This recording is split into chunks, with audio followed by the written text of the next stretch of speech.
কাজগুলো বাদ দিলে বাকি সবই তো আপনার জন্য উন্মুক্ত। ইসলাম কতটা সুন্দর আর সহজ, চলুন দেখি। আজকের দিনে আপনি নির্দ্বিধায় যা যা করতে পারবেন।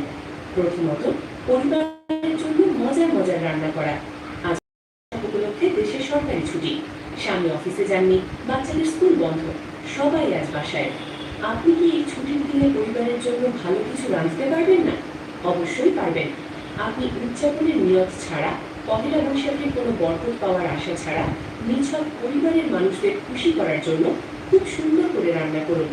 আপনি চাইলে পান্তা ইলিশ, নানা পদের ভর্তা বা পোলাও, কোরমা, পায়েস রান্না করুন। স্বামী সন্তানদের নিয়ে হাসি খুশিভাবে একসাথে বসে খান, এতে কোনো গুনাহ নেই। বরং পরিবারের মানুষদের মুখে হাসি ফোটানো একটা সওয়াবের কাজ। শুধু খেয়াল রাখবেন, নিয়তটা যেন হয় আজ সবাই বাসায়, তাই শখ করে রাখলাম, নববর্ষ উদযাপন হিসেবে নয়।